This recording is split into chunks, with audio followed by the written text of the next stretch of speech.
900 KG সুজি, 1000 KG ঘি, 1000 KG চিনি, 2000 লিটার দুধের রামলালার জন্য ভোগের হালুয়া রাঁধবেন স্বয়ং বিষ্ণু। অযোধ্যায় রাম মন্দির উদ্বোধনের দিন যতই এগিয়ে আসছে ততই তুঙ্গে উঠছে প্রস্তুতি। আগামী সোমবার 22শে জানুয়ারি বহু আলোচিত এই দেবালয়ে দ্বারোদ্ঘাটন হবে।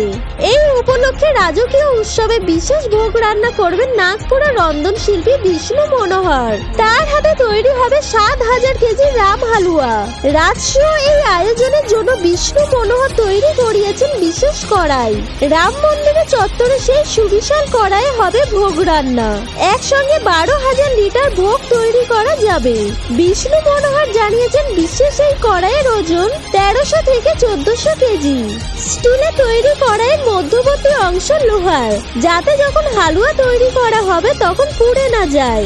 10 ফিট বাই 10 ফিট আয়তনে এই কড়াইয়ে একসঙ্গে 12,000 লিটার তরল ধরতে পারে। 7000 কেজি হালুয়া রান্না হবে এই কড়াইয়ে। কড়াই তুলে ধরার জন্য ক্রেন দরকার। যে হাতায় এই ভোগ রাঁধা হবে তার ওজন 10 কেজি থেকে 12 কেজি। হাতায় বড় বড় ছিদ্র আছে যাতে রাঁধতে সুবিধে হয়। 900 কেজি সুজি, 1000 কেজি ঘি, 1000 কেজি চিনি, 2000 লিটার দুধ, 2500 লিটার জল, 300 কেজি ড্রাই ফ্রুট, 75 কেজি এলাচ গুঁড়ো দিয়ে তৈরি হবে প্রসাদী হালুয়া। রামলালাকে নিবেদন করার পর ওই হালুয়া বিতরণ করা হবে 1 লক্ষ থেকে 1.5 লক্ষ ভক্তের মধ্যে। রন্ধন শিল্পী বিষ্ণু মনোহরের কথায়, আমরা কর সেবক হিসেবে এই উদ্যোগের নাম দিয়েছি পাঠ সেবা।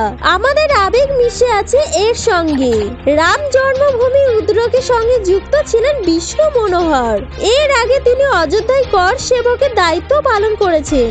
আগামী 22শে জানুয়ারি রাম মন্দির উদ্বোধনের অনুষ্ঠানে প্রধানমন্ত্রী নরেন্দ্র মোদী উপস্থিত থাকার কথা। অযোধ্যায় এই অনুষ্ঠানে যোগ দেওয়ার জন্য আমন্ত্রণ পত্র পৌঁছেছে দেশ বিদেশে বহু গুরুত্বপূর্ণ অতিথির কাছে।